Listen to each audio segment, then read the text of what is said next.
கிறிஸ்துவுக்குள் மிகவும் பிரியமானவர்களே, இயேசு கிறிஸ்துவின் இனிய நாமத்தில் உங்கள் ஒவ்வொருவருக்கும் அன்பின் நல்வாழ்த்துக்கள்.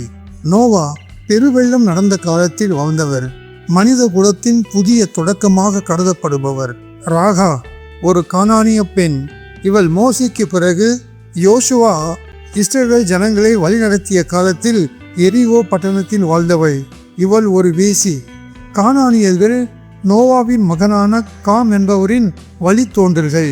காமுடைய மகன்தான் கானான். உலகம் பெருமழையின் வெள்ளத்தால் அழியும் போது கர்த்தரின் வார்த்தையின்படி நோவா வடிவமைத்த அந்த பேழை மூலம் நோவாவும் அவர் குடும்பமும் காக்கப்பட்டது. எரிகோ பட்டணத்தை உளவு பார்க்க யோசுவா அனுப்பிய 2 பேரையும் ராகாப் என்ற வேசி அடைக்கலம் கொடுத்தாள்.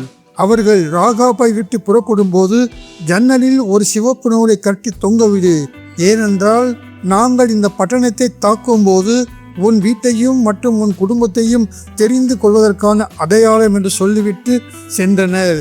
விசுவாசத்தினாலே ராகாப் என்னும் வேசி வேவுகாரரை சமாதானத்தோடு ஏற்றுக்கொண்டு கீழ்ப்படியாதவர்களோடே கூட அழியாதிருந்தாள் என்று எபிரேயர் 11ஆம் அதிகாரம் 31ஆம் வசனத்தில் நாம் வாசித்து தெரிந்து கொள்ளலாம். ஒருவரின் கடந்த காலம் எப்படி இருந்தாலும் விசுவாசமும் சரியான நேரத்தில் எடுக்கும் துணிச்சலான முடிவும் ஒருவரின் வாழ்க்கையே மாற்றியமைக்கும் என்பதை ராகாபின் வாழ்க்கையிலிருந்து நாம் அறிந்து கொள்ளலாம். நோவாவும் ராகாப்பும் ஒரு பெரிய அழிவிலிருந்து விசுவாசத்தின் மூலம் தப்பித்தவர்கள். உயர்வோ தாழ்வோ, அவமானமோ கஷ்டமோ களிப்போ, எல்லாமே கர்த்தர் என்ற திடமான விசுவாசத்தில் வாழ்வோம். நம்மையும் ஒரு பெரிய அழிவிலிருந்து கர்த்தர் காத்து நடத்துவார். இந்த செய்தியை மற்றவர்களுக்கும் பகிரவும். கர்த்தர் தாமே உங்கள் ஒவ்வொருவரையும் அபரிமிதமாக இயேசுவின் நாமத்தில் ஆசீர்வதிப்பாராக. ஆமென்.